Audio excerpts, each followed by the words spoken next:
No momento em que a humanidade sofre por tanto desamor, pela fome, pelas guerras, os tóxicos alimentando a violência em nossa cidade. Esta emissora traz até você momentos de amor, paz e alegria, através de um programa feito com carinho para o seu coração.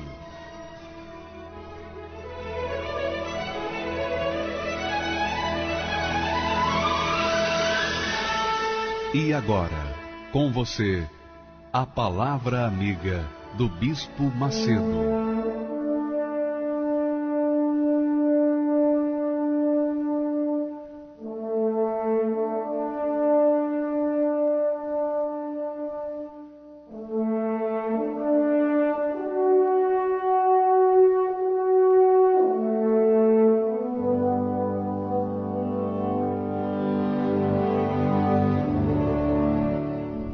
Graças a Deus, que o Espírito do Deus Altíssimo, o Espírito do Senhor Jesus Cristo,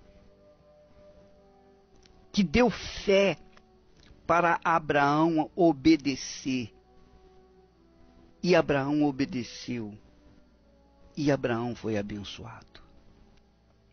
O Espírito dele foi enviado pelo Senhor Jesus para aqueles que se encontram abatidos, caídos, prostrados, desanimados, semi-mortos.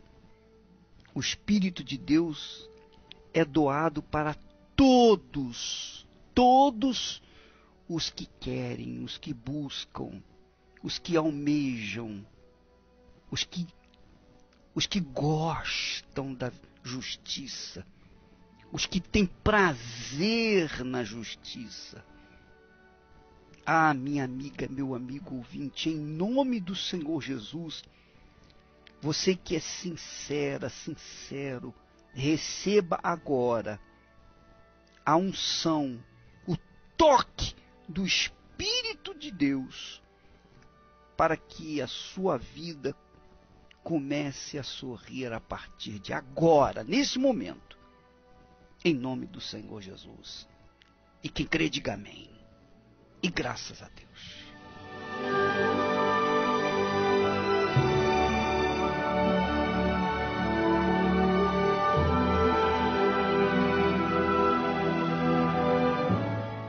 Graças a Deus. Minha amiga, meu amigo ouvinte, eu gostaria de enfatizar aqui uma coisa que talvez você tenha desprezado. Porque eu fico me perguntando, meu Deus, por que tanta gente crê em ti? Por que tanta gente tem fé na tua palavra? Por que tanta gente vai na igreja? Por que tanta gente lê a Bíblia? Mas tão poucas pessoas são respondidas ou abençoadas. Por quê? Por que tantos servos mais fracassados? E apenas poucos são abençoados. Então a resposta está naquela palavra que Jesus falou lá em João capítulo 12 e versículo 26. Ele diz assim: e aqueles ou aquele que me servir, o Pai o honrará. Quer dizer que, se eu servir ao Senhor Jesus, o Deus Pai vai me honrar. Se eu não servi-lo, se eu não servir ao Senhor Jesus, o Pai não vai me honrar. Então, se eu sou honrado, é porque o Pai me honra. Se eu não sou honrado, se eu sou envergonhado, humilhado, é porque o Pai não me honrou. Mas por que ele não me honrou? Porque eu não servi o seu Filho Jesus. Então é assim, minha amiga e meu amigo ouvinte. Se você serve o Senhor Jesus, você será honrado. E quando Deus honra, quem é capaz de bloqueá-lo? Quem é capaz de interrompê-lo? Quem é capaz de barrar a ação do Todo-Poderoso? Não há quem possa fazer isso.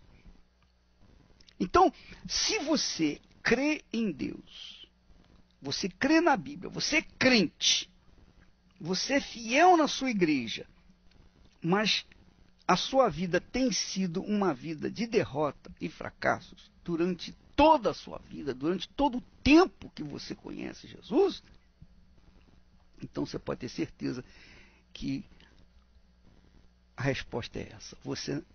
Você não tem servido ao Senhor Jesus. Você tem fingido que serve ao Senhor Jesus. E muitas pessoas, infelizmente, e eu falo isso com muito pesar, a maioria dos crentes, pastores, bispos, etc., reverendos, etc., vivem uma vida amargurada porque não servem a Jesus. Foram chamados para servi-lo, mas não o servem. Talvez a pessoa diga, eu não tenho esse problema, bispo, eu não tenho esse problema. Eu tenho condições, eu tenho uma boa condição financeira, não me falta nada. Eu vivo uma vida regalada. É verdade. Mas muitas pessoas que vivem uma vida regalada, economicamente, estão doentes e não são curadas. Têm uma família destruída e não são reconstruídas essas famílias. Vive uma vida de falta de paz. Paz com a sua consciência. Paz com Deus. Não tem paz. Então, porque elas não têm servido ao Senhor Jesus.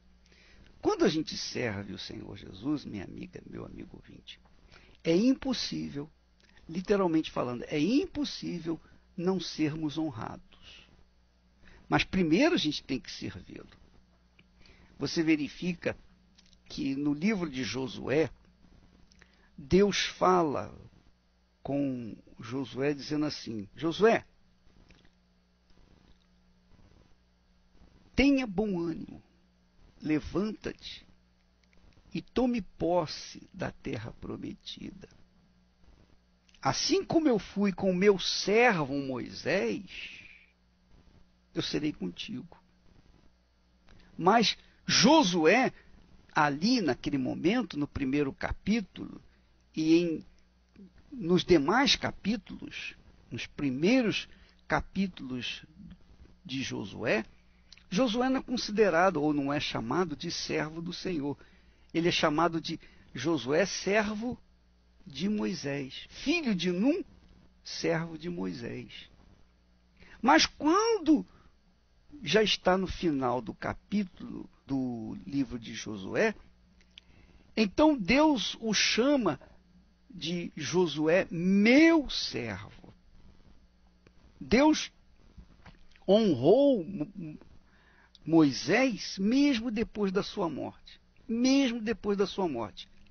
Porque Deus o chamou, o considerou meu servo. E olha, minha amiga, meu amigo ouvinte, é muito difícil uma pessoa ser chamada de meu servo pelo Senhor, a não ser que ela realmente seja servo ou serva do Senhor.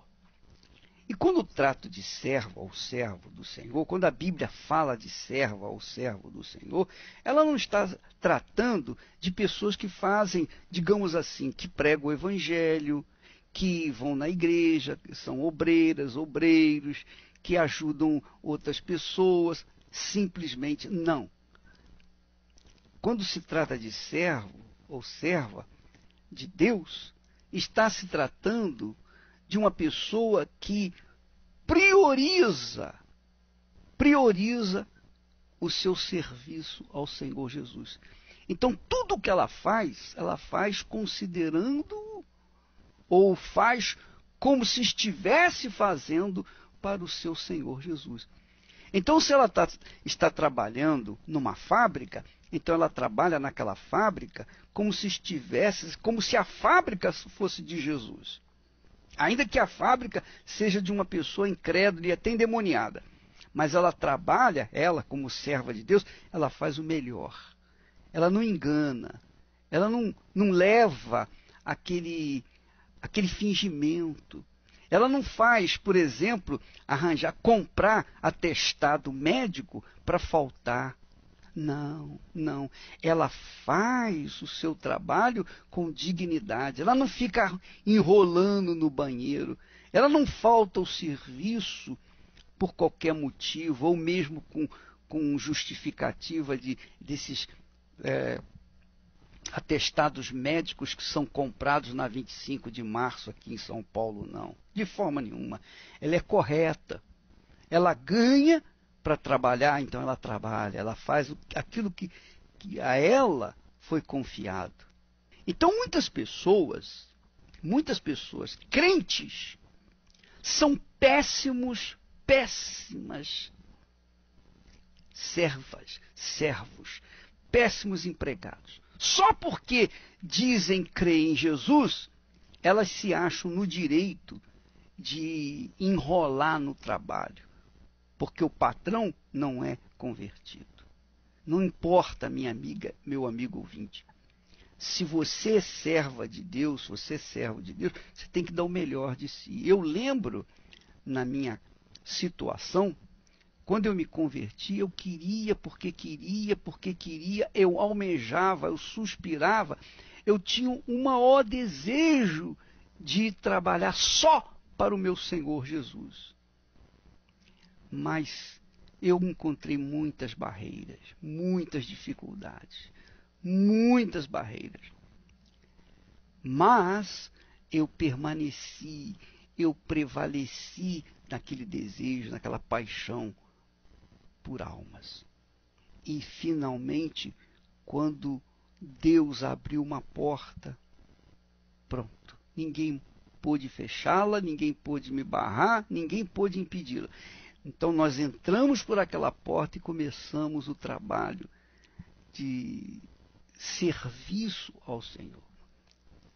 Então, o trabalho do servo de Deus é em qualquer lugar.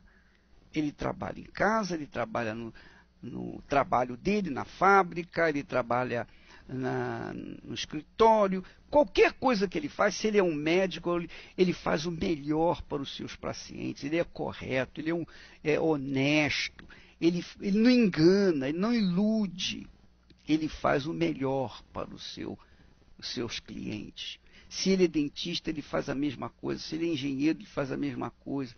Agora, o que se vê por aí é o seguinte, eu posso falar isso porque eu tenho visto com os meus próprios olhos, que pessoas que se dizem batizadas com o Espírito Santo se corrompem, se vendem, se tornam pessoas até indesejáveis no trabalho, porque são pessoas com mau caráter, corruptas. Mas dentro das igrejas são obreiras, são obreiros, são pessoas normais, são pessoas que aparentemente fiéis a Deus, mas na realidade, quando a gente é servo de Deus, a gente é servo de Deus em qualquer lugar, seja na cidade, no campo, no deserto, seja dentro da igreja, fora da igreja, em qualquer lugar, dentro de casa, especialmente dentro de casa, a pessoa é serva de Deus.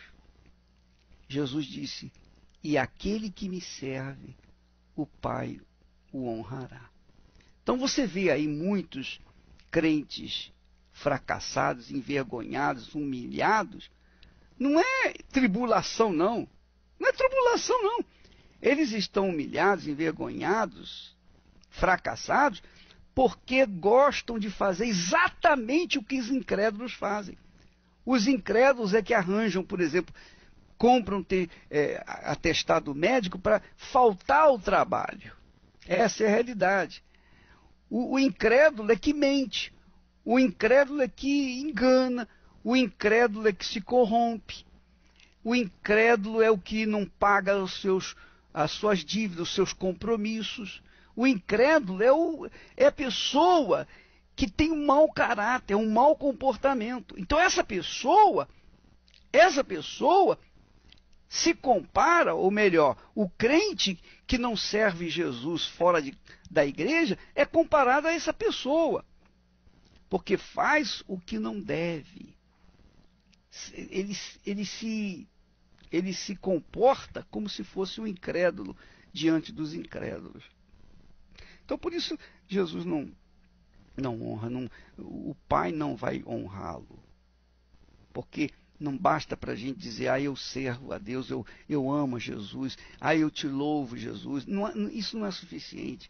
Minha amiga, meu amigo, servir ao Senhor Jesus não é só você ser fiel nos seus dízimos, nas primícias para com Ele, no que é sagrado para com Ele.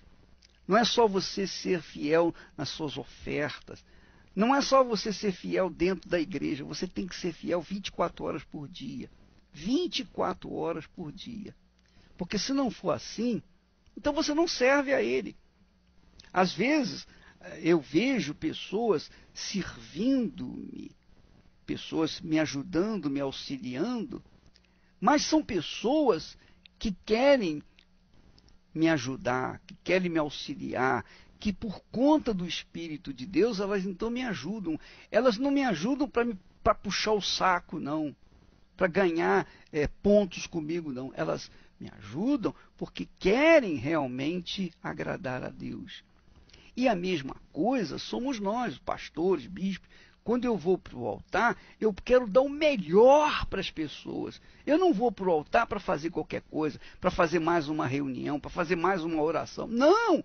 Eu vou com todas as minhas forças para fazer o melhor para as pessoas e fico angustiado quando as pessoas não recebem. Eu fico frustrado quando eu saio da reunião sem ter visto resultado na hora daquele trabalho, daquele serviço que eu estou prestando ao Senhor Jesus. E Deus sabe, conhece o meu coração, Ele sabe muito bem o que se passa dentro da gente. Eu não posso falar pelos outros, mas eu creio que os meus companheiros são a mesma coisa. Mas a verdade, minha amiga e meu amigo ouvinte, quem serve ao Senhor Jesus 24 horas por dia, 365 dias no ano, é honrado por Deus. E quem não o serve é envergonhado, é humilhado, é fracassado. A lei do Senhor é perfeita e restaura a alma.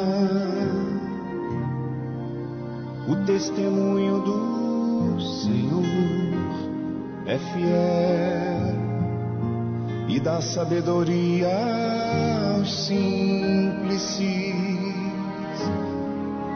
São mais desejáveis do que o ouro depurado. São mais doces que o mel e o destilar dos favos. Os preceitos do Senhor são retos e alegram o coração.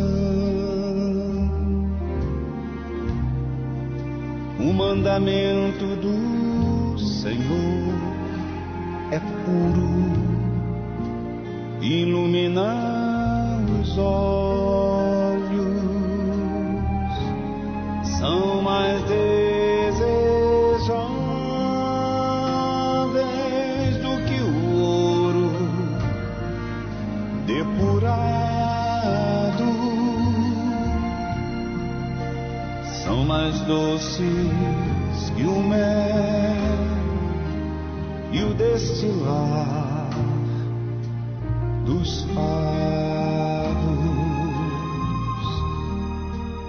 O temor do Senhor é límpido e permanece para sempre. juízos do Senhor são verdadeiros e todos igualmente justos. São mais desejáveis do que o ouro depurado, são mais doces que o mel e o destilar dos favos, são mais desejáveis. Pois é, minha amiga e meu amigo ouvinte, a lei do Senhor, quer dizer, a palavra do Senhor, a palavra de Deus é perfeita e refrigera a alma. Refrigera a alma. Ontem nós estivemos lá em Taguatinga, em Goiás, perto de Brasília, e nós tivemos essa experiência maravilhosa. Eu senti sair virtude de mim quando nós convidamos as pessoas cujas almas estavam sedentas, fracas, famintas, desesperadas, atribuladas, almas perdidas. E eu perguntei: quem é que está com a sua alma perdida? Quem é que está pensando até mesmo no suicídio? Então fique de pé, coloque a mão dentro do coração, que representa a alma, e naquele momento, quando nós ministramos a palavra de Deus, naquele momento, quando nós profetizamos a palavra de Deus, veio refrigério para aquela gente. Então aqueles rostos, aquelas faces que estavam tristes, abatidas, começaram a brilhar. Porque a palavra de Deus restaura a alma, resgata a alma, refrigera a alma. E é isso que nós propomos para esta quarta-feira, aqui no Templo de Salomão, às 20h. Nós estaremos ministrando a palavra que refrigera a alma, que restaura a alma, que faz resgatar a pessoa cuja alma está morrendo a cada dia. Esta quarta-feira, aqui no Templo de Salomão, especialmente 20h. Bom, meu nome é Lígia, eu tenho 40 anos. Antes de eu chegar à Igreja Universal, eu era uma pessoa muito triste, era uma pessoa muito vazia. Eu tinha de tudo que os meus pais podiam me dar, eles me davam. Eu não entendia o que era aquele vazio. Até que quando eu cheguei entre 15 e 16 anos, eu falei: chega. Eu não sei para que eu nasci, o pensamento que vinha na cabeça era: para que eu nasci? Sendo que daqui a pouco eu vou morrer mesmo, então eu vou acabar com esse sofrimento. Quando eu deitava, eu ficava maquinando: eu vou pegar a faca, eu vou enfiar a faca no estômago, vou cortar o pulso. E aquilo era constante. E eu peguei todos os remédios que ela tinha, um pote de remédio vencido, e eu tomei. Eu falei: eu vou dar um basta nisso agora. Porque eu não suportava ver aquele vazio dentro de mim que eu não compreendi o que era. Quando eu tomei esse medicamento que eu fui parar no hospital, né, eu já havia ido em algumas reuniões com a minha mãe, mas assim, ia para agradar ela, não prestava atenção nas coisas. Mas eu sabia que ali o médico olhou para mim, olhou dentro da bola no meu olho e falou: não tem jeito. Quando ele falou isso, não tem jeito, eu falei: e agora? Eu vou morrer. Então ali eu entendi que eu precisava de Deus, né? E ali a ficha caiu. Eu falei: eu vou morrer e vou perder minha salvação. Para mim não tem mais salvação. Naquele momento, mesmo ali no hospital, mesmo sem entender da fé, sem compreender o que era a fé, eu falei com Deus ali. Em pensamento eu falei com Deus e eu pedi para Deus me tirar daquela situação. E ali eu vi a mão de Deus. Ali mesmo eu já vi a mão de Deus. E ali, daí depois disso, eu comecei para a igreja. não só ir para a igreja, eu quis um compromisso com Deus. Quando eu cheguei na igreja, a minha oração foi: meu Deus, ou o Senhor muda a minha vida a partir de hoje, tira esse buraco, esse vazio que eu não compreendo o que é isso, né? Mas eu quero que o Senhor tire. Caso contrário, quando eu sair daqui, se o Senhor não for tirar, então deixa um caminhão passar por cima para não sobrar mais nada. Esse foi eu fiz aquele desafio ali com Deus. E desde então, daí passei a participar de todas as reuniões, né? Reunião de libertação, a reunião do Espírito Santo, né? Eu não queria apenas, eu não quis apenas me livrar daquele buraco, eu queria conhecer a Deus. Eu quis um encontro com Deus. Foi aí que eu comecei a buscar, comecei primeiro, né, buscar libertação. Jesus me libertou.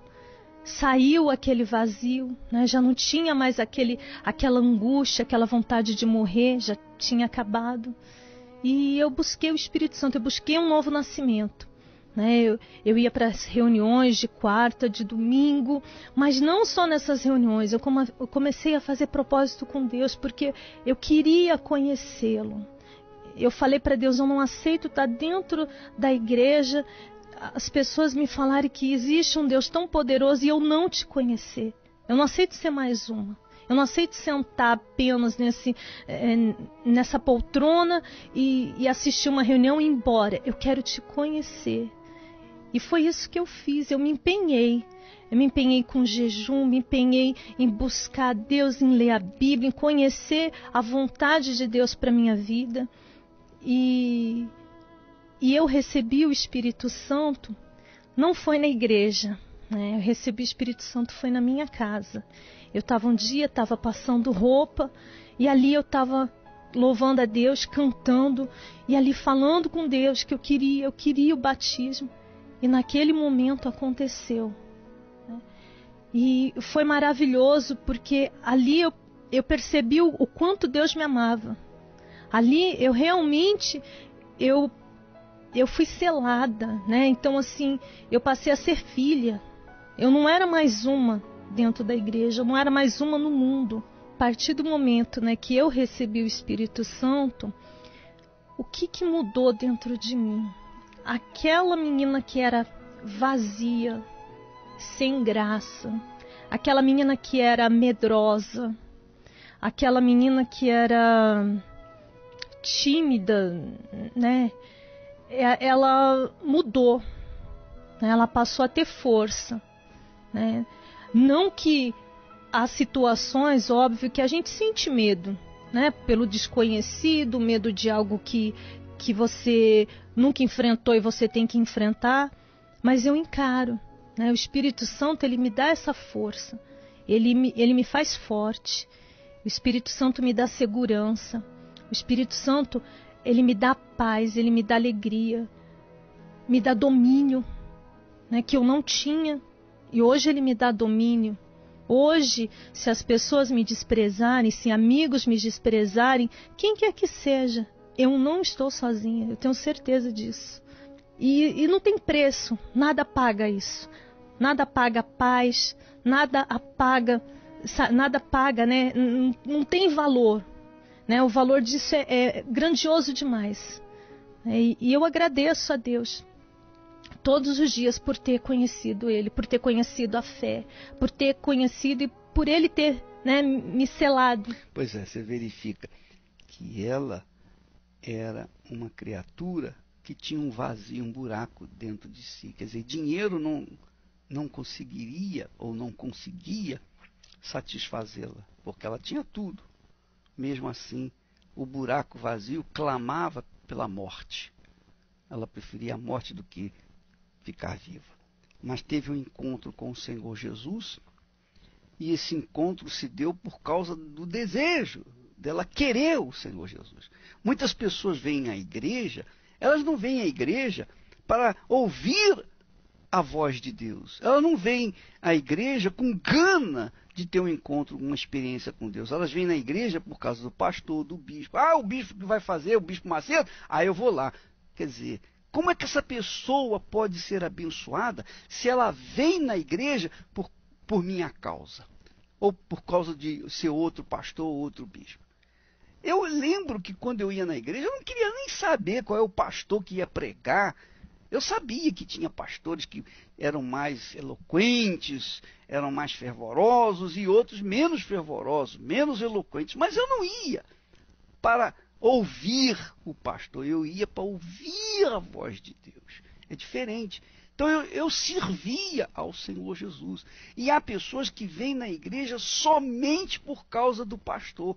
Ora, bolas, por causa disso é que essas pessoas ficam para trás, não são honradas por Deus. Minha amiga, meu amigo ouvinte, nesta quarta-feira, se você tiver gana de conhecer Jesus, então venha que você vai conhecê-lo.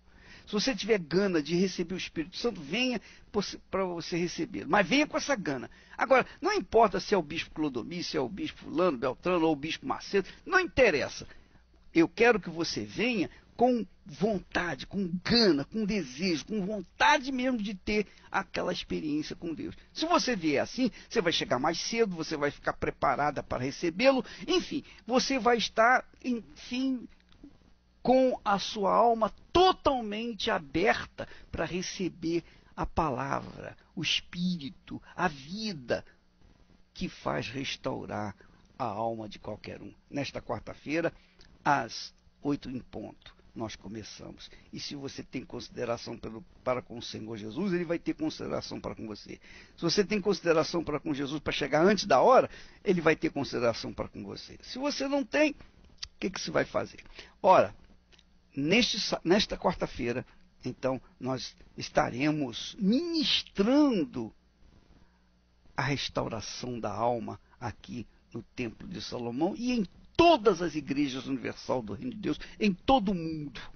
Então, se você vem aqui no templo, se você vai numa igreja pequenininha, se o pastor é feinho, magrinho, se o pastor não fala legal, não fala bem, não importa. Você não vai para ouvir a voz do pastor, você não vai para ver o pastor, você vai para ver para ter um encontro com o Espírito de Deus. Porque aquele pastor pode não ser bonitinho, pode não falar bem, ele pode não orar bem, mas uma coisa você pode ter certeza, ele tem um Espírito para dar para você, para que você tenha vida. Então, nesta quarta-feira, em todas as igrejas universal do Reino de Deus, a restauração da alma para as almas que estão aflitas. Graças a Deus. No momento em que aceitei ao meu Jesus, minha vida logo se modificou.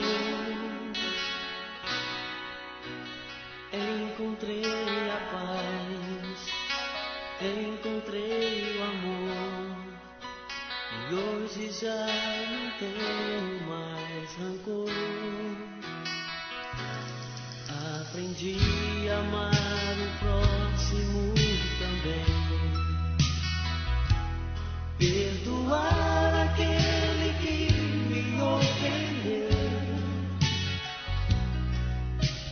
Deus ama você, eu amo também. Por isso é que eu estou sempre a cantar, a cantar. Estarás com Cristo, meu Senhor, sempre a andar. Com Cristo eu aprendi a perdoar. Pois é, minha amiga, meu amigo, eu tenho muito prazer de anunciar para vocês, todos os interessados, que no dia 9 de outubro, segundo domingo que vem, desse mês que vem, nós teremos aqui o estudo do Apocalipse às 18 horas. Às 18 horas, estudo do Apocalipse. O futuro da humanidade, o futuro da sua alma. A partir do dia 9 de outubro, às 18 horas, às 6 da tarde, ao cair da tarde. Jesus disse em uma ocasião, não ficará pedra sobre pedra. Mas o que ficará? Então você vai saber do que reserva para esta humanidade. Estudo do Apocalipse. Estudo do futuro da sua alma. Domingo, dia 9 de outubro, às 6 horas da tarde, aqui no Templo de Salomão e em todas as igrejas universal do Reino de Deus.